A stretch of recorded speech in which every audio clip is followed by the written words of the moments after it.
সালমান আল ফারিসি রাদিয়াল্লাহু আনহু উনি আরব মানুষ ছিলেন না, নন আরব ছিলেন, পার্সিয়ান, ফার্সিতে কথা বলতেন, মানে ইরান থেকে এসেছিলেন। ইরান। উনি প্রথমে অগ্নি উপাসক ছিলেন। কি ছিলেন? অর্থাৎ ওই যে জরাথুস্ত যারা আগুন দেখলে এরা পূজা করে, আগুনের পূজা যারা করে, জরস্ট্রেনিয়ান, এই ধর্মে বিশ্বাসী ছিলেন। আগুনের পূজা করতেন ইরানে। তিনিও আগুনের পূজা করে, তার বাবাও আগুনের পূজা করে। একদিন বাবা একটা কাজে পাঠিয়েছে, ওই কাজ করতে যেয়ে সে খ্রিস্টানদের গির্জা ক্রস করতেছিল। ছোট মানুষ গির্জা ক্রস করতে যেয়ে দেখে খ্রিস্টানরা কেমন যেন আলাদা ইবাদত করে, নামাজ পড়ে। এটা দেখে খুব ভালো লাগছে, খুব ভালো লাগছে। বাড়িতে এসে বাবারে বলে, বাবা আমি দেখলাম যে খ্রিস্টানরা তাদের চার্চে গির্জায় নামাজ পড়ে, এটা তো অনেক সুন্দর, আমরা যে আগুনের সামনে যা করি এটার চেয়ে ওইটা সুন্দর। বাবা বলে, খাইছে ছেলে তো আমার শেষ হয়ে যাবে। বলতেছে, না না বাবা, আমরা যে আগুনের উপাসনা করি এটাই ভালো। উনি বলেন, না, আমি অনেক চিন্তা করেছি, ওরা যেভাবে গডের কাছে চায় ওইটা শ্রেষ্ঠ। বাবার সাথে ছেলের, সালমানের অনেক তর্ক বিতর্ক। পরে বাবা ভাবলেন, যদি ওকে না আটকায় তাহলে প্রভাবিত হয়ে সে খ্রিস্টান হয়ে যেতে পারে। তো ঝগড়া তর্ক বিতর্ক শেষে তার পিতা তাকে শেকলবন্দি করলো। কি করলো? পায়ে শেকল লাগিয়ে রাখছে। কিন্তু ছেলে তো মনে মনে খ্রিস্ট ধর্মের প্রতি আকৃষ্ট হয়ে গেছে। তো ওই খ্রিস্টানরা তার সাথে লুকিয়ে যোগাযোগ করত। সালমান ওই খ্রিস্টানদেরকে বলল যে, তোমাদের খ্রিস্টান ধর্মের উৎপত্তি কোথায়? বলে, সিরিয়া। বলতেছে, এখান থেকে কোনো কাফেলা সিরিয়া যাবে না? বলতেছে, হ্যাঁ, মিশনারি ওয়ার্কে একটা কাফেলা আসতে যাবে। বলতেছে, যেদিন যাবে আমাকে বলো। তো যেদিন যাবে তাকে এসে বলা হয়েছে তার বাবা নাই, সে শেকল ভেঙে শেকল সহ কাফেলার সাথে যে জড়িত হয়েছে। দেখেন বিশ্বাস, আদর্শ মানুষকে কিভাবে উজ্জীবিত করে। উনি চলে গেলেন সিরিয়াতে। সিরিয়াতে যে এক পাদ্রির হাতে বায়াত হলেন, কিন্তু এই পাদ্রিটা ছিল ভণ্ড। সে খ্রিস্টানদের দান সদকা নিয়ে গরিবদের না দিয়ে নিজেই খেয়ে ফেলতো। বেচারা পড়লো বিপদে, যে হায় রে, এত সুন্দর ধর্মরে কারাপ্টেড করতেছে সে। পরে এই পাদ্রি যখন মারা গেল, সালমান সে আরেক পাদ্রির কাছে গেল। আরেক পাদ্রির কাছে গেল। ওই পাদ্রি আবার অনেক ভালো, খুবই ইবাদত করে। তো ওই পাদ্রি কিছুদিন থাকার পরে ওই পাদ্রিও মারা গেল। ওই মারা যাওয়ার আগে সে জিজ্ঞেস করতেছিল যে, পাদ্রি, এই বর্তমান পৃথিবীতে সবচেয়ে ভালো খ্রিস্টান পাদ্রি কে? বলতেছে, আর কেউ নাই। যদি ভালো খ্রিস্টান পাদ্রি তোমাকে পেতে হয়, জানতে হয়, তোমাকে ইরাকের মোসেল শহরে যেতে হবে। এবার মোসেলে যে সে আরেক খ্রিস্টান পাদ্রির কাছে থাকলো। কিছুদিন পরে ওই পাদ্রিও মারা গেল। মৃত্যুর আগে তাকে জিজ্ঞেস করছিল যে, পাদ্রি আপনি বলেন তো, আপনার পরে শ্রেষ্ঠ পাদ্রি কে আছে পৃথিবীতে? সে বলতেছে, আমার পরে শ্রেষ্ঠ কোনো পাদ্রি আর পৃথিবীতে নাই। খ্রিস্টান ধর্ম শেষ হয়ে গেছে, নাই। তবে জেনে রেখো, শেষ জামানার নবী আসার সময় ঘনিয়ে এসছে। তিনি যে এলাকায় আসবে, এলাকাটা চারদিকে পাহাড় বেষ্টিত থাকবে। চারদিকে থাকবে পাহাড়, খেজুরের বাগান, মরুদ্যান। তাকে চেনার আলামত আছে। কি আছে? আলামত আছে। এক নম্বর আলামত হচ্ছে, ওই শেষ নবীকে দানের খাবার দিলে তিনি খায় না, কিন্তু উপহার দিলে সে নেয়, খায়। আর তার পিঠে দুই কাঁধের মাঝখানে একটা নবুয়তির মোহর আছে। সুবহানাল্লাহ। যদি পারো তার কাছে যে বায়াত হো। সালমান আল ফারিসি পাগল হয়ে গেছে ওনার সন্ধান পাওয়ার জন্য। কিভাবে যাবে, কিভাবে যাবে? তো উনি কিছু ছাগল পালতেন। একটা কাফেলা তিনি পেলেন, যে কাফেলা আরব কাফেলা, বনু কালবের কাফেলা, আরব দেশে যাচ্ছে। তাদের সাথে তিনি চুক্তি করলেন যে, আমার যত ছাগল আছে এই ছাগলগুলো তোমাদের দিয়ে দিব, তোমরা কি ওই এলাকায় আমাকে পৌঁছে দিবা? তারা বললেন, হ্যাঁ, পৌঁছে দিব। সব ছাগল দিয়ে দিলেন, রওনা হইলেন ওই এলাকায়। মাঝপথে তারা তার সাথে জুলুম করলো, অন্যায় আচরণ করলো। তাকে দাস হিসেবে বিক্রি করে দিল ইহুদিদের কাছে। ওয়াদি আল কোরা নামে একটা জায়গা আছে, ওখানকার এক ইহুদির কাছে বিক্রি করে দিল। সে ইহুদির কাছে দাস হিসেবে থাকতে আরম্ভ করলো। অনেকদিন পরে মদিনার পূর্ব নাম কি দেখি কে বলতে পারে? হ্যাঁ, মাশাআল্লাহ, তো মদিনার পূর্ব নাম হচ্ছে ইয়াসরিব। তো ইয়াসরিবের এক ইহুদি, বনু কুরাইজার ইহুদি, সে আসছে ওয়াদি আল কোরাতে তার কাজিনের কাছে। এসে দেখে নতুন এক দাস পাইছে। বলছে, আমি কিনবো, তুমি কিনতে চাও? তার কাছে বিক্রি করে দিল। তখন ইয়াসরিবের ওই ইহুদি বনু কুরাইজার সালমান আল ফারিসিকে নিয়ে ইয়াসরিবে চলে গেল। সুবহানাল্লাহ। মদিনার আগের নাম কি? বিষ্ণু ইসলাম মক্কা থেকে হিজরত করে কিছুদিন পরে কই যাবেন? সত্যের অনুসন্ধানে যদি আপনি হন, সত্য আপনি পাবেনই, সত্যের কাছে আপনি পৌঁছাবেনই, এতে কোনো সন্দেহ নেই। দেখেন বিষ্ণু ইসলাম ওই এলাকায় আসবেন, আসার আগে আল্লাহ তাআলা সালমানকে নিয়ে ওখানে পৌঁছায় দিয়েছে। তিনি ওখানে থাকলেন, দীর্ঘদিন থাকলেন, খেজুর বাগানে তিনি কাজ করেন আর অপেক্ষা করেন যে কবে বিষ্ণু ইসলাম আসবেন। একদিন তিনি খেজুর গাছের উপরে কাজ করতেছেন, হঠাৎ ইহুদিরা বলা বলি করতেছে আজকে ওই মক্কা থেকে কোন এক লোক নাকি আসছে কোবা পল্লীতে, সবাই বলে সে নাকি নবী, সবাই বলে সে নাকি। এই কথা শুনে উনি খুশিতে ওই খেজুর গাছ থেকে ধপাস করে নিচে পড়ছে। নিচে পড়ে মালিককে বলতেছে কে আসছে কে আসছে। এই কথা শুনে মালিক রেগে মেগে তাকে মারতে আরম্ভ করলো যে তোমার জেনে কি লাভ, যাও এখান থেকে। তার মানে সুবহানাল্লাহ, সালমান আল ফারিসি তিনি জেনে গেলেন যে বিষ্ণু ইসলামের আগমন ঘটেছে। আপনারা জানেন যে হিজরতের যে রুটটা, বিষ্ণু ইসলাম সরাসরি ইয়াসরিবে বা মদিনায় না ঢুকে প্রথমে কুবাতে ঢুকেছিলেন, কুবা পল্লীতে কিছুদিন ছিলেন, মসজিদে কুবা নির্মাণ করেছেন। তো তিনি তো সত্যের সন্ধানী হয়ে পাগল, আল্লাহর কাছে সবসময় দোয়া করতেন আল্লাহ সেই আখির জামানার নবীর সন্ধান যেন আমি পাই। সালমান আল ফারিসি রাদিয়াল্লাহু তাআলা আনহু ওই যে তার পাদ্রীর শিখিয়ে দেয়া যে আলামত তিনি দেখলেন, ঠিকই তো ইয়াসরিবের দুই দিকে হাররা আছে, মানে পাহাড় বেষ্টিত, আবার খেজুরের বাগান আছে। এবার তিনটা যে আলামত দিয়েছিল ওই আলামত চেক করার জন্য কিছু খেজুর নিয়ে কুবায় চলে গেলেন। কুবায় যেয়ে দেখেন বিষ্ণু ইসলাম সাহাবাদের নিয়ে বসা। তো তিনি বিষ্ণু ইসলামের সাথে পরিচিত হয়ে বললেন এই যে কিছু সাদাকার খেজুর আমি আপনার জন্য এনেছি, নেন। বিষ্ণু ইসলাম বললেন ওই যে ওদেরকে দাও, ওই যে গরিব সাহাবারা ওদেরকে দাও। বিষ্ণু ইসলাম খেলেন না, সে মনে মনে বলতেছে এই তো একটা পেয়ে গেছে, একটা পেয়ে গেছে। উনি কিন্তু খায় নাই, ধরেও নাই, বলতেছে যে ওদেরকে দাও। দিল, সাহাবারা খেল। এরপর বিষ্ণু ইসলাম কুবা থেকে মদিনায় চলে গেলেন। তখন মদিনার নাম হয়নি, ইয়াসরিবে গেলেন। এবার কিছুদিন পরে আরো কিছু খেজুর নিয়ে সালমান রাদিয়াল্লাহু তাআলা আনহু বিষ্ণু ইসলামের কাছে গেলেন। এবার যে বললেন কিছু খেজুর আমি উপহার হিসেবে আপনার জন্য এনেছি, আপনি কি গ্রহণ করবেন? বিষ্ণু ইসলাম বললেন অবশ্যই গ্রহণ করব। বলেই তিনি একটা নিয়ে খেতে শুরু করলেন, খেলেন এবং বিতরণ করলেন। এবার তো সালমান মহা খুশি, এই তো পেয়ে গেছি দুইটা সাদাকার খেজুর, বলেছি ধরেও নাই খায় নাই, যখনই বললাম উপহার খেয়েছে। এবার বাকি রইল কয়টা? সেটা কি? নবুয়তের সিলমোহর, দ্য সিল অফ প্রফেসি। এটা তো দেখা এত সহজ না, যদি এদিকে থাকে জামা পরে থাকলে দেখা যাবে। তো এটার জন্য প্রায় যায়, কিন্তু ব্যাটে বলে হয় না, ট্রাই করে কিন্তু দেখা যায় না। একদিন তিনি গেলেন এবং এটার জন্য তো পিছে পিছে থাকতে হবে, কি বলেন? কথা নাই বার্তা হুট করে পিছু পিছু ঘোরা যায় নাকি কারণ? একদিন একটা উপলক্ষ তৈরি হলো, সেটা কি? বিষ্ণু ইসলাম এক সাহাবী মারা গেলেন বাকিউল গারকাতে, মানে যেটাকে আমরা জান্নাতুল বাকি বলি, ওই কবরস্থানে ওই লাশ নিয়ে যাচ্ছে, সবার সাথে সাথে বিষ্ণু ইসলামও যাচ্ছে। তো এখন তো একটা সুযোগ, পিছনে পিছনে যাওয়া যায়, কি বলেন? এইবার সালমান এসে পিছু ছাড়ে না, নবীজির পিছনে পিছনে যায়, কিন্তু স্বাভাবিক যাওয়া না। একটা আছে সিম্পলি হাঁটা, এরকম না, একবার এদিকে যায়, একবার ওদিকে যায়, একবার এদিকে যায়। আর কোন সাহাবারা মনে মনে ভাবে ঘটনা কি, এরকম করে কেন লোকটা? কিন্তু বিষ্ণু ইসলাম তো জানেন কেন এরকম করতেছে, ঠিক কিনা বলেন? বিষ্ণু ইসলাম সেদিন দুইটা চাদর পরেছিলেন, একটা নিচে আর একটা উপরে, নিচে লুঙ্গি আর একটা চাদরটা দিয়ে গা ঢেকেছিলেন। বিষ্ণু ইসলাম ইচ্ছে করে পিঠের চাদরটা একটু নিচের দিকে নামালেন, যাতে করে সে যেটা খুঁজতেছে ওটা দেখে ফেলে। বিষ্ণু ইসলাম চাদরটাকে একটু করে নিচে নামালেন, নামানোর সাথে সাথে তিনি দেখলেন দ্য সিল অফ প্রফেসি, মাহারুন নবুয়া। দেখার সাথে সাথে সালমান আল ফারিসি চিৎকার দিয়ে বিশ্বনবীকে জড়িয়ে ধরলেন এবং ওই জায়গাটাতে দুই ঠোঁট দিয়ে চুমু খেলেন, কাঁদতে শুরু করলেন। বিষ্ণু ইসলাম বললেন কেন কাঁদো তুমি? এতক্ষণ আমি আপনাদেরকে যা শোনালাম, সালমান পুরো ঘটনাটা বিষ্ণু ইসলামের কাছে বর্ণনা করলেন। বললেন ইয়া রাসূলুল্লাহ, এই জন্য কাঁদি, আমি ছিলাম অগ্নি উপাসক, সত্যের সন্ধানে আমি খ্রিস্ট ধর্ম গ্রহণ করেছি।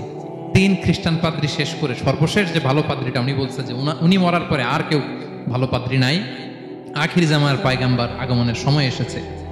পাহাড়ি এলাকা, চারদিকে খেজুর বাগান, এরকম জায়গায় উনি আসবে। আর 3টা সাইন বলেছে, উনি সাদাকা খায় না, উপহার নেয়, খায়, আর তার পিছনে থাকবে মাহরুন নবুয়া, নবুয়তি সিল। সুবহানাল্লাহ। বিষ্ণু ইসলাম খুশি হলেন, তাকে শাহাদা পড়ালেন এবং বললেন যে তোমার এই দাসত্ব থেকে মুক্তির জন্য কি লাগবে? সে বলে যে আমার চুক্তি হয়েছে 300 খেজুর গাছ লাগবে। কয়শো? বিষ্ণু ইসলাম বললেন কে আছো তোমাদের ভাইকে সাহায্য করবা? কেউ 20টা, কেউ 30টা, কেউ 40টা। সব সাহাবারা ডোনেট করে 300 খেজুর দিয়ে দিলেন, খেজুরের গাছ হয়ে গেল। আর 40 গ্রাম স্বর্ণ, এটাও দিতে হবে। তো কোনো এক যুদ্ধে বিষ্ণু ইসলাম একটা ছোট্ট স্বর্ণের টুকরে পেয়েছিলেন, বললেন যাও এটা নিয়ে ওজন দাও, ওজন দিলে দেখবা হয়ে গেছে। ওইটা নিয়ে ওজন দেয়া হলো, দেখা গেল মুহূর্তে একেবারে সমানে সমানে 40 গ্রাম হয়ে গেছে। সালমান আল ফারিসি রাদিয়াল্লাহু তাআলা, তারপর থেকে মৃত্যুর আগ পর্যন্ত বিষ্ণু ইসলামের সাথে ছিলেন, সবগুলো যুদ্ধে অংশগ্রহণ করেছেন। 5ম হিজরিতে ওই যে পরীক্ষা খননের কথা আমরা জানি না, দ্য ব্যাটল অফ ট্রেঞ্চ, এই বুদ্ধিটা আসছিল সালমান রাদিয়াল্লাহু তাআলার মাথা থেকে। এটা হচ্ছে ওনার ব্রেন চাইল্ড। কারণ আরব দেশে এরকম পরীক্ষা খনন করার ট্রেডিশনই ছিল না। উনি তো আরব দেশের না, আসছে পারস্য থেকে। ওনার এই বুদ্ধি পরামর্শ নিয়ে বিষ্ণু ইসলাম ৫ম হিজরিতে পুরো মদিনার চারদিকে খনন করে এই পরীক্ষা করেছিলেন। সুবহানাল্লাহ পড়েন। তাহলে প্রিয় সুধী, মাহরুন নবুয়া বিষ্ণু ইসলামের একটা ইউনিকনেস, অন্য কোনো নবীর ছিল না। বিষ্ণু ইসলামের ছিল কাজিরিল হাজালা, কবুতরের ডিমের মতো পিঠের মধ্যে। বিষ্ণু ইসলাম ইন্তেকালের আগে ওনাকে অপশন দেয়া হয়েছে, নবী আপনি চাইলে থেকে যেতে পারেন আজীবন, আর চাইলে আমার কাছেও চলে আসতে পারেন। You have option. বিষ্ণু ইসলাম তার রবের সাথে সাক্ষাৎকে চুজ করেছেন এবং ইন্তেকালের আগে তিনি পড়েছিলেন আল্লাহুম্মা গফিরলি ওয়ারহামনি ওয়ালহিকনি বির রফিকিল আ'লা। আল্লাহ আপনি আমাকে ক্ষমা করুন, আল্লাহ আপনি আমার প্রতি রহম করুন, আল্লাহ আমি আপনার সান্নিধ্যে যেতে চাই, পৃথিবীতে থাকতে চাই না। সুবহানাল্লাহ। অপশন দেয়া হয়েছে। আপনারা অপশন দেয়া হবে? হ্যাঁ, চাইলে আজীবন থাকেন। আমরা অপশন পেলে তো বলতাম আল্লাহ যা হয়েছে এখানেই থাকতে চাই। কি বলেন? বিষ্ণু ইসলাম বলেছেন ইলা রফিকিল আ'লা, হে আল্লাহ আমি আপনার সান্নিধ্যে যেতে চাই। বিষ্ণু ইসলাম ইন্তেকাল করলেন এবং উম্মার জন্য এটা সবচাইতে বড় ফিতনা এবং পরীক্ষা ছিল। এর চেয়ে বড় কষ্টদায়ক বিষয় ছিল না উম্মার জন্য বিষ্ণু ইসলামের ইন্তেকাল। তিনি যখন ইন্তেকাল করলেন সাহাবারা পাগলের মতো হয়ে গেল। ওমরে ফারুক উনি বিশ্বাসই করেন না, উনি আমার নবী মরতে পারে এটা উনি ভাবতেই পারেন না। উনি নাঙ্গা তলোয়ার বের করে বলতে আরম্ভ করলেন, যে বলবে মোহাম্মদ মারা গিয়েছেন তার গর্দান উড়িয়ে ফেলবে। পরিস্থিতি অত্যন্ত ভয়ঙ্কর। আবু বকর রাদিয়াল্লাহু তাআলা আনহু তিনি আয়াত তেলাওয়াত করলেন, ওমা মুহাম্মাদুন ইল্লা রাসূল ক্বাদ খালাত মিন ক্বাবলিহির রুসুল। মুহাম্মদ রাসূল ছাড়া কিছু নন, তার আগে অনেক রাসূল এভাবে চলে গেছে। তিনি যদি মারা যায় বা শহীদ হয় তোমরা কি আবার আগের কুফরিতে ফিরে যাবে? এই আয়াত যখন তেলাওয়াত করলেন ওমর ফারুক হাঁটু গেড়ে বসলেন। তিনি বললেন, এই আয়াত তো আমি আগেও জানতাম, অনেক তেলাওয়াত করেছি, কিন্তু আমার মনে হলো এই মাত্র আয়াতটা নতুন করে শুনলাম, এই মাত্রই বোধহয় কোরআনের এই আয়াতটা নাজিল হয়েছে। সাকিফায়ে বনু সাঈদার মধ্যে সবাই বসে আবু বকর রাদিয়াল্লাহু তাআলা আনহুকে খলিফা হিসেবে নির্বাচিত করা হলো। বিষ্ণু ইসলামের ইন্তেকাল শেষ, গোসল দেয়া শেষ। আমরা যেমনি মারা গেলে আমাদের জামা খুলে অন্য একটা জামা পরিয়ে গোসল দেয়া হয়, বিষ্ণু ইসলামের ক্ষেত্রে এটা হয়নি। ওনার গায়ের জামা খোলা হয়নি, যেই জামাটা ছিল ওই জামাটার উপরই গোসল দেয়া হয়েছে। ওনার ইউনিকনেস। এবং বিষ্ণু ইসলামের জানাজার নামাজে কেউ ইমামতি করেনি। কে হবেন ইমাম? উনিই তো ইমাম, গোটা বিশ্বের ইমাম, ঠিক কিনা বলেন? কে হবে ওনার জানাজার ইমাম? কেউ না। সাহাবারা ডিসাইড করলেন কেউ ইমামতি করবে না। 5-7 জন করে দরজা দিয়ে, এই দরজা দিয়ে ঢুকে নিজেরা জানাজার নামাজ পড়ে ওদিক দিয়ে বেরোয় যাচ্ছে। এইভাবে পুরা উম্মাহ সব সাহাবারা নিজেরা জানাজার নামাজ পড়েছে। এবং নবীদের বৈশিষ্ট্য হচ্ছে নবীরা যেখানে মারা যায় ওখানেই কবর দিতে হয়। জানেন এটা? বিষ্ণু ইসলাম মারা গিয়েছিলেন আম্মাজান আয়েশা রাদিয়াল্লাহু তাআলা আনহার ঘরে, ফলে ওখানেই বিষ্ণু ইসলামের কবর হয়েছে, ওখানেই কবর। এবং ওই কবর দেওয়ার পরেই ওই কবর দেওয়া ঘরের ভেতরে আম্মাজান আয়েশা রাদিয়াল্লাহু তাআলা আনহা যতদিন বেঁচে ছিলেন ওখানেই ছিলেন কবরের পাশে। এরপরে বাবা মারা গেলেন আবু বকর, বিষ্ণু ইসলামের পাশে কবর দেয়া হলো, বাবা আর স্বামীর পাশেই থাকলেন। এরপর ওমরে ফারুক মারা গেলেন, ওনারও কবর দেয়া হলো। কিন্তু এখন তো আর বাবা আর স্বামীর সাথে পর্দা নাই, ওমরে ফারুকের সাথে তো পর্দা আছে। তো তখন তিনি ঘরটা হয়ে গেছে ছোট, 3টা কবরে অনেক জায়গা স্পেস নিয়ে গেছে। এখন অল্প একটু জায়গা পর্দা টাঙাই দিলেন ওমরে ফারুকের সাথে পর্দা হিসেবে, ছোট্ট একটা জায়গায় যতদিন বেঁচে ছিলেন ওখানটাতেই ছিলেন। ওমরে ফারুক যখন আমিরুল মুমিনিন খলিফা, তখন ছেলে আব্দুল্লাহকে পাঠিয়েছিলেন যে যাও একটা অনুমতি আগে থেকে নিয়ে রাখো আম্মাজান আয়েশার কাছ থেকে, যেহেতু ঘরটা ওনার, ওনাকে বলে রাখো যে আমি মারা গেলে যেন আমার 2 বন্ধু মুহাম্মদ সাল্লাল্লাহু আলাইহি ওয়াসাল্লাম এবং আবু বকরের পাশে যেন কবর দেয়া হয়। আব্দুল্লাহ এসে বলল, আব্বা জান তো এই পয়গাম পাঠিয়েছেন। আয়েশা রাদিয়াল্লাহু তাআলা আনহা বললেন, আমার খুব ইচ্ছা ছিল আমি আমার স্বামী এবং বাবার পাশে শোব, কিন্তু আমিরুল মুমিনিন যখন চেয়েছেন এটাকে আমি ফিরিয়ে দিতে পারি না। ঠিক আছে যাও, তোমার আব্বাকে বলো তোমার আব্বাই শোবেন ওই জায়গায়। আচ্ছা। তো ওমরে ফারুক আপনারা জানেন অ্যাসাসিনেশনে ইন্তেকাল করেছেন, আত্মাইর আঘাতে ছুরিকাঘাত করা হয়েছে, কয়েকবার স্টেবিং। এত জখম হয়েছে দুধ দিলে ওই জায়গা দিয়ে দুধ বের হয়ে যায় না, বীজ পানি দিলে বের হয়ে যায়। তো সবাই বলল আমিরুল মুমিনিন আপনি এবার ওসিয়ত করেন, কে হবে আপনার পরে লিডারশিপ, কে নিবে? মুসলিম উম্মাত অনেক বড় হয়ে গেছে। তখন তিনি ওসিয়ত করলেন এবং ছেলেকে আব্দুল্লাহকে আবার বললেন যে আব্দুল্লাহ আবার যাও, যে আম্মাজানের থেকে অনুমতি নাও। অনুমতি নিলাম আর অনেক আগে, উনি তো বলছে আপনি মারা গেলে ওখানেই শোবেন, বলতেছে না তখন আমি আমিরুল মুমিনিন ছিলাম, এখন তো কিছুক্ষণ পরেই মারা যাবে, এমন হতে পারে আমার ভয়ে বা লজ্জায় তখন অনুমতি দিচ্ছে, এখন আর দিবেন, আবার যাও। আবার গেল, আয়েশা রাদিয়াল্লাহু তাআলা আনহা বললেন না এখন আমি আগের কথার উপরে আছি, তোমার আব্বাই সেখানে শোবে। সুবহানাল্লাহ। ওমরে ফারুক ওখানে শুলেন। তখন তিনি পর্দা আরম্ভ করলেন আম্মা জান আয়েশা। তাহলে রাসূল সাল্লাল্লাহু আলাইহি ওয়াসাল্লামের কবরটা হচ্ছে আম্মা জান আয়েশা রাদিয়াল্লাহু তাআলা আনহার ঘরের ভেতরেই।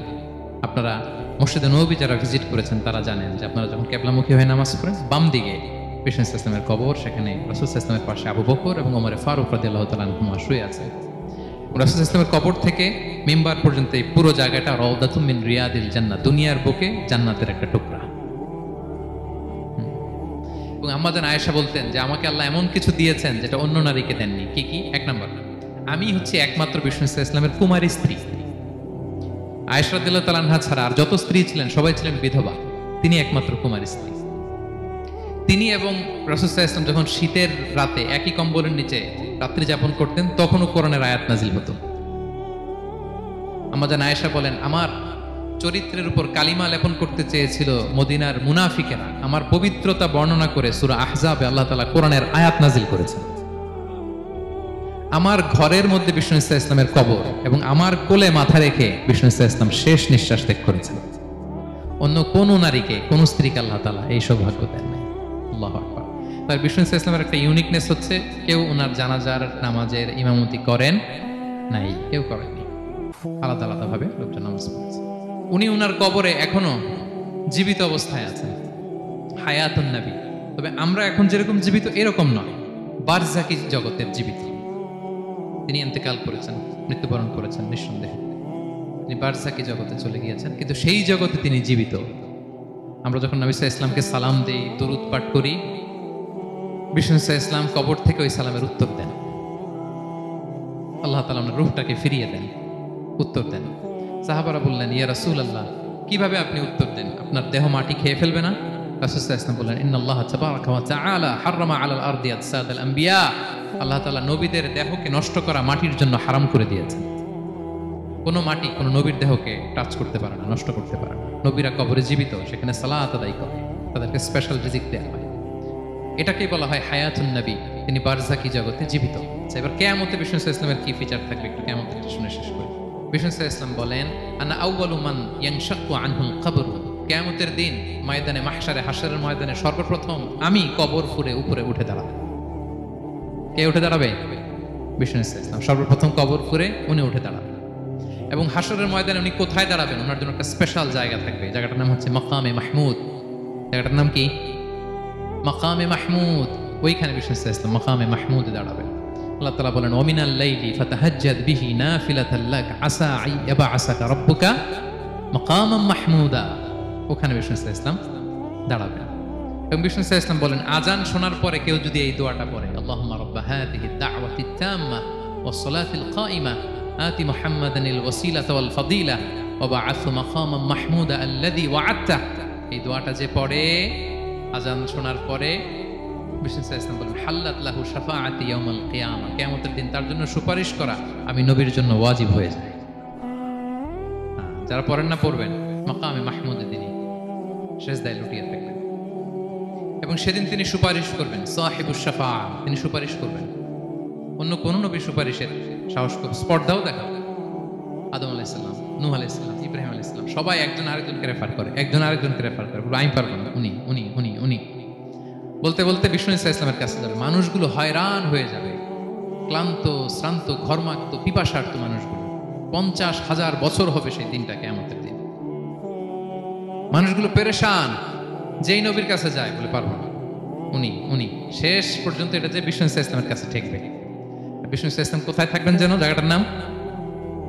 জায়গাটার নাম মাকামে মাহমুদে সেজদা অবস্থায় থাকবেন। সেজদা অবস্থা থাকবে। সব নবীরা বলবে, নাফসি নাফসি, আল্লাহ তুমি আমারে বাঁচাও, আল্লাহ আমারে বাঁচাও, আল্লাহ আমারে বাঁচাও। কিন্তু বিষ্ণু সাল্লাল্লাহু আলাইহি ওয়াসাল্লাম সেই মাকামে মাহমুদের সেজদায় লুটিয়ে কাঁদতে থাকবেন আর বলবেন, উম্মতি উম্মতি উম্মতি, হে আল্লাহ আমার গুনাহগার উম্মতকে বাঁচাও, আল্লাহ আমার গুনাহগার উম্মতকে তুমি বাঁচাও। কাঁদতে থাকবেন বিষ্ণু সাল্লাল্লাহু আলাইহি ওয়াসাল্লাম ওই জায়গায়। তখন আল্লাহ তাআলা বলবেন, ইয়া মুহাম্মদ ইরফা রাসাক, হে মুহাম্মদ মাথা তোলো, কুল তুসমা, আজকে তুমি যা বলবে তাই শোনা হবে, সাল তু'তা, যা চাবে তাই দেয়া হবে, ওয়াশফা তুশাফা, যার জন্য সুপারিশ করা হবে, যার জন্য সুপারিশ তুমি করবে তার জন্য সুপারিশ কবুল করা হবে। বিষ্ণু সাল্লাল্লাহু আলাইহি ওয়াসাল্লাম তখন সুপারিশ করবেন, শুরু করবেন স্টার্টিং। বিষ্ণু সাল্লাল্লাহু আলাইহি ওয়াসাল্লামের সুপারিশ আমরা চাই কি চাই না বলেন? আল্লাহ তাআলা আমাদেরকে বিষ্ণু সাল্লাল্লাহু আলাইহি ওয়াসাল্লামের সুপারিশ লাভে ধন্য করুক, আমরা পড়ি আমিন। বিষ্ণু সাল্লাল্লাহু আলাইহি ওয়াসাল্লাম স্টার্ট করবেন সুপারিশ করা এবং হাউজে কাউসারের পানি বিতরণ শুরু করবেন। হাউজে কাউসারের নাম শুনেছেন? ইন্না আ'তাইনা কাল কাউসার, হে নবী আমি আপনাকে কাউসার দিয়েছি। কাউসারের একটা ব্যাখ্যা হচ্ছে প্রভূত কল্যাণ, আর একটা ব্যাখ্যা হচ্ছে এই কিয়ামতের দিন হাউজে কাউসার দেওয়া হবে বিষ্ণু সাল্লাল্লাহু আলাইহি ওয়াসাল্লামকে। এটা কত বড়? বিষ্ণু সাল্লাল্লাহু আলাইহি ওয়াসাল্লাম বলেন হাউদি মাসিরাতু শাহর, 1 মাসের দূরত্ব। এত বড় চৌবাচ্চা হবে হাউজে কাউসারের চৌবাচ্চাটা। বিষ্ণু সাল্লাল্লাহু আলাইহি ওয়াসাল্লাম বলেন এই মাথা থেকে ওই মাথায় পৌঁছতে 1 মাস লাগবে। কয় মাস? তার মানে সাইজে খুবই ছোট, তাই না? ছোট? আওয়াজ করে বলুন, ছোট না বড়? বিশাল বিশাল বিশাল। হাউজে কাউসারের পানিটা কেমন হবে? মা উহু আবিয়াদু মিনাল লাবান, দুধের চেয়েও সাদা, মধুর চেয়েও মিষ্টি, বরফের চেয়েও ঠান্ডা, আতিয়াবু মিনাল মিসকি, মিসকের চেয়েও সুগন্ধ সম্পন্ন, কিজানুহু কানুজুমিস সামা, আকাশের তারা যত বেশি হাউজে কাউসারের যে পান পেয়ালা থাকবে আশেপাশের পেয়ালাগুলোর সংখ্যা আকাশের তারার চাইতেও বেশি। বিষ্ণু সাল্লাল্লাহু আলাইহি ওয়াসাল্লাম হাউজে কাউসারের পানি বিতরণ করবেন, সবাই বিশ্বাসী উম্মতেরা সেটা পান করবে, আর একবার যে পান করবে চিরকালের জন্য গলা থেকে তৃষ্ণা মিটে যাবে। একদল এসে বলবে ইয়া রাসূলুল্লাহ আমাদেরকে দেন, আমাদেরকে দেন। তখন ফেরেশতারা বলবে ইয়া রাসূলুল্লাহ এদেরকে দিবেন না, কারণ ফা ইন্নাকা লা তাদরি মা আহদাসু বা'দাক, আপনি জানেন না তারা আপনার পরে আপনার দিনকে বিকৃত করেছে। কি করেছে? আপনি যে দিন ইসলাম রেখে গিয়েছেন ওইটা পালন না করে নিজের মন মতো অনেক কিছু ঢুকাইছে, লাফালাফি নাচানাচ, এরকম আছে না নাই? মন মতো বানাই নিছে। হে নবী আপনার পরে মন মতো তারা ইসলাম পালন করেছে, বিকৃত করেছে, আপনি তাদেরকে দিবেন না। নবী সাল্লাল্লাহু আলাইহি ওয়াসাল্লাম দিতে যাবেন, যখন এটা শুনবেন বলবেন সুহকান সুহকান লিমান গায়্যারা বা'দি, দূর হও দূর হও, যারা আমার পরে আমার রেখে যাওয়া দিন ইসলামকে বিকৃত করেছো তাদের জন্য হাউজে কাউসারের পানি নয়, দূর হও। ফিহি আবারিকুদ যাহাবি ওয়াল ফিদ্দা, এই পান পেয়ালাগুলো এগুলো made of silver and gold, সোনা রূপা দিয়ে তৈরি। সুবহানাল্লাহ বলেন। আমরা যেন বিষ্ণু সাল্লাল্লাহু আলাইহি ওয়াসাল্লামের হাত থেকে নেয়া সে হাউজে কাউসারের পানি খেয়ে সেদিন আমাদের তৃষ্ণা নিবারণ করতে পারি। প্রিয় ভাইয়েরা, সর্বশেষ বিষ্ণু সাল্লাল্লাহু আলাইহি ওয়াসাল্লামের সর্বশেষ যে ফিচার সেটা হচ্ছে বিষ্ণু সাল্লাল্লাহু আলাইহি ওয়াসাল্লাম বলেন আনা আউয়ালু কারিই বাবিল জান্নাহ, I am the first one who knock the door of paradise, আমি হচ্ছি ওই ব্যক্তি যে সর্বপ্রথম আল্লাহর জান্নাতের দরজায় যে নক করবে। বিচার শেষে সর্বপ্রথম জান্নাতের দরজায় নক করবে কে? বিষ্ণু সাল্লাল্লাহু আলাইহি ওয়াসাল্লাম। তখন জান্নাতের দরজার রক্ষী ফেরেশতার নাম খাজেন। কি নাম? সে বলবে মানিল কারি, who is knocking the door? তখন বিষ্ণু সাল্লাল্লাহু আলাইহি ওয়াসাল্লাম বলবেন আনা মুহাম্মদ রাসূলুল্লাহ, আমি মুহাম্মদ রাসূলুল্লাহ বলছি। তখন খাজেন বলবে আহলান ওয়া সাহলান, আপনার জন্যই আমি অপেক্ষা করতেছি, আল্লাহ বলে দিয়েছেন আপনার আগে কারো জন্য যেন জান্নাতের দরজা খোলা না হয়। বিষ্ণু সাল্লাল্লাহু আলাইহি ওয়াসাল্লাম তার বিশাল উম্মতে মুহাম্মাদীকে নিয়ে জান্নাতের ভেতরে প্রবেশ করবেন। আমরাও যেন সেই সৌভাগ্যবান কাফেলার ভেতরে থাকতে পারি, আমরাও যেন বিষ্ণু সাল্লাল্লাহু আলাইহি ওয়াসাল্লামের সেই বিশাল কাফেলা একসাথে থেকে আমাদের পেয়ারা হাবিবের সাথে আল্লাহর জান্নাতে ঢুকতে পারি। আমরা সবাই পড়ি আমিন। প্রিয় ভাইরা, বিষ্ণু সাল্লাল্লাহু আলাইহি ওয়াসাল্লাম সবাইকে নিয়ে জান্নাতে ঢুকবেন। তাহলে এই যে 20টা পয়েন্ট আপনাদের সাথে শেয়ার করেছি, এগুলো হচ্ছে distinctive characteristics of prophet Muhammad সাল্লাল্লাহু আলাইহি ওয়াসাল্লাম। এটা অন্য কাউকে বিষ্ণু সাল্লাল্লাহু আলাইহি ওয়াসাল্লাম ছাড়া আল্লাহ তাআলা কাউকে আর এগুলো দেননি। তাহলে এগুলো থেকে আমাদের কি শিক্ষা? কয়েকটা লেসন শেয়ার করে আমরা শেষ করে দেব ইনশাআল্লাহ। 1 নাম্বার লেসন হচ্ছে প্রিয় ভাইরা, বিষ্ণু সাল্লাল্লাহু আলাইহি ওয়াসাল্লামের এই ইউনিক ফিচারগুলো শুনে আমরা কি বুঝলাম, কি জানলাম, সেটা হচ্ছে প্রথম লেসন হচ্ছে আমাদের এই যে আপনারা অনেকে দেখলাম যে শুনে অবাক হচ্ছেন এবং অনেকে বলতেছেন যে এই প্রথম শুনলাম এটা। তার মানে অনেক কিছু আমরা জানি, বিষ্ণু সাল্লাল্লাহু আলাইহি ওয়াসাল্লামের জীবনের ব্যাপারে অনেক কিছু আমরা জানি না। আমরা কেউ শেক্সপিয়ার পড়েছি, কার্ল মার্কস পড়েছি, রবীন্দ্রনাথ পড়েছি ঠিক, বঙ্কিমচন্দ্র চট্টোপাধ্যায় পড়েছি, শরৎচন্দ্র পড়েছি, হুমায়ুন আহমেদ পড়েছি, হ্যারি পটার পড়েছি, কেউ কত কি যে উপন্যাস গল্প বাকি নাই আমাদের, সব পড়েছি, কিন্তু বিষ্ণু সাল্লাল্লাহু আলাইহি ওয়াসাল্লামের একটা সিরাত উল্টে দেখা হয়নি। এরকম আছে না নাই? অনেক পড়েছি কিন্তু বিষ্ণু সাল্লাল্লাহু আলাইহি ওয়াসাল্লামের সিরাত পড়ি নাই, তার মানে কিছুই পড়ি নাই। প্রথম লেসন হচ্ছে একবার হলেও জীবনে আমাদের বিষ্ণু সাল্লাল্লাহু আলাইহি ওয়াসাল্লামের সিরাতটা পড়ে দেখা উচিত। আগামী বছরের রবিউল আউয়াল আসার আগে আমরা একটা ভালো সিরাত গ্রন্থ শুরু থেকে শেষ পর্যন্ত পড়ব, তাহলে রাসূল সাল্লাল্লাহু আলাইহি ওয়াসাল্লামের সিরাত যেন আমরা পড়ি। প্রিয় ভাইরা, 1 নাম্বার লেসন, যারা পড়েছেন তারা আবার নতুন করে পড়বেন, নতুন করে রিভাইজ দিবেন। কি বলেন? 2 নাম্বার লেসন হচ্ছে কেন আমরা পড়ব? রাসূল সাল্লাল্লাহু আলাইহি ওয়াসাল্লামের জীবনী পড়ার মধ্য দিয়ে প্রিয় নবীজির প্রতি আমাদের ভালোবাসা বৃদ্ধি পায়। এই যে আজকে এটা শুনে আপনাদের প্রিয় নবী সাল্লাল্লাহু আলাইহি ওয়াসাল্লামের প্রতি আকর্ষণ, ভালোবাসা বৃদ্ধি পেয়েছে না? বলেন, পেয়েছে। সিরাত যখন আপনি পড়বেন আপনি অবাক হবেন, এত চমৎকার জীবনে ছিল আমার প্রিয় নবীজির, ওনার প্রতি ভালোবাসা বৃদ্ধি পাবে। আর নবীর প্রতি ভালোবাসার দরকার আছে না নাই? বলেন, হুব্বুহু আল ঈমান, নবীর প্রতি ভালোবাসা এটা ঈমানের অংশ বা অঙ্গ না, নবীরে ভালোবাসাই হচ্ছে ঈমান। নবীর ভালোবাসাটাই কি? ঈমান। আপনার নবীর ভালোবাসা নাই তো আপনার ঈমানই নাই। বিষ্ণু বলেন, লা ইউমিনু আহাদুকুম হাত্তা আকুনা আহাব্বা ইলাইহি মিন ওয়ালাদিহি ওয়া ওয়ালিদিহি ওয়ান নাসি আজমাইন। বিষ্ণু বলেন, সে প্রকৃত মুমিনই হতে পারবে না যতক্ষণ না সে তার সন্তানের চেয়ে, তার পিতার চেয়ে, দুনিয়ার সবকিছুর চাইতে আমি নবীকে যদি বেশি প্রায়োরিটি না দেয়, আমি নবীকে যদি সবচেয়ে বেশি ভালো না বাসে, সে মুমিনই হতে পারবে না। তাহলে আমাদের হৃদয়ে সবচেয়ে বেশি থাকতে হবে বিশ্বনবীর ভালোবাসা, ঠিক কিনা বলেন? এই যে আমরা মুম্বাইতে ভারতের কারা কারা বিশ্বনবীর নামে কটূক্তি করেছে, হ্যাঁ, 12,000 নবী প্রেমিক মার্চ টু মুম্বাই ঘোষণা দিয়েছে, ঠিক কিনা বলেন? এটা হচ্ছে নবীর প্রতি ভালোবাসা, এটাই ঈমান। বিষ্ণু সাল্লাল্লাহু আলাইহি ওয়াসাল্লাম যখন এই হাদিস বললেন যে সবচাইতে যদি আমাকে কেউ ভালো না বাসে সে মুমিন নয়, ওমরে ফারুক তো অবাক হয়ে গেলেন। উনি কিছুক্ষণ আগে বলতেছিলেন যে ইয়া রাসূলুল্লাহ, আমি আপনাকে সবচাইতে বেশি ভালোবাসি, তবে ইল্লা নাফসি, আমার নিজের আত্মাটারে আমি এর চেয়ে বেশি ভালোবাসি, সবচেয়ে বেশি ভালোবাসি আমার আত্মাটারে, এরপরে ভালোবাসি আপনাকে। রাসূল সাল্লাল্লাহু আলাইহি ওয়াসাল্লাম বললেন, লা ইয়া ওমর, তোমার ঈমান এখনো পূর্ণ হয়নি। ওমরে ফারুক অবাক হলেন, শকড। তিনি বললেন, এতে যদি আমার ঈমানই পূর্ণ না হয়, যার কারণে আমি আখিরাত চিনলাম, জান্নাত চিনলাম, আল্লাহর পরিচয় পেলাম, তিনিই তো আমার কাছে সবচেয়ে বেশি প্রিয়। মুহূর্তেই তিনি দ্ব্যর্থহীন কণ্ঠে ঘোষণা করলেন যে ইয়া রাসূলুল্লাহ, ঠিক এই মুহূর্ত থেকে দুনিয়ার সবকিছু, এমনকি আমার নিজের জানের চাইতেও, আত্মার চাইতেও আমি আপনাকে বেশি ভালোবাসি। বিশ্বনবী বললেন, সহিহ বুখারীর বর্ণনা, আল আন ইয়া ওমর, ওমর এখন কামুলা ঈমানু, এই মাত্র তোমার ঈমানটা পরিপূর্ণ হয়েছে।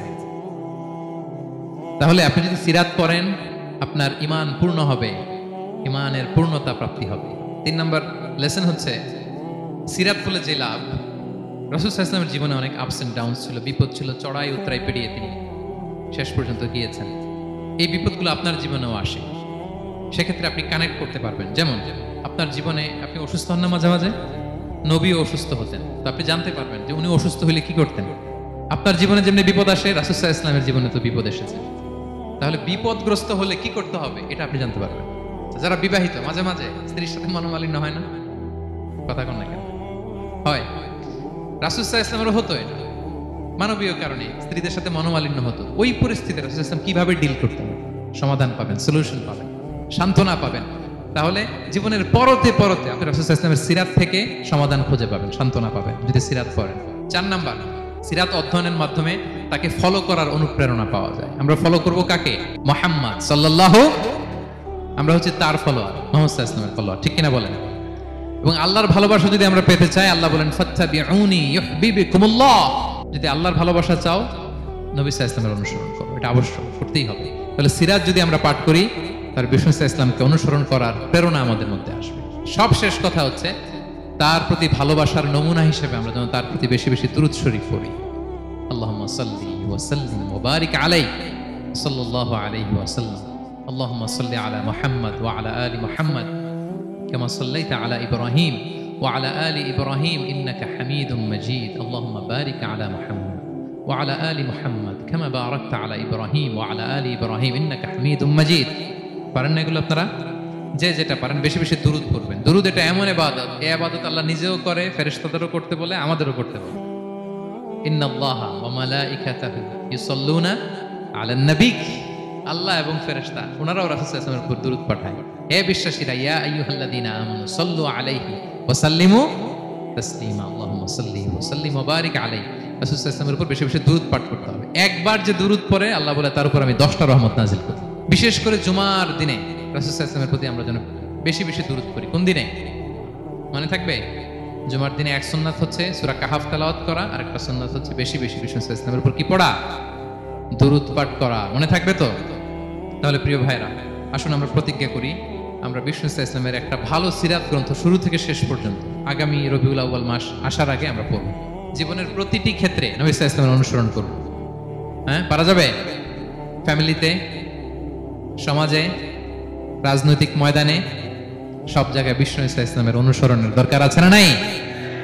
তাকেই অনুসরণ করতে হবে।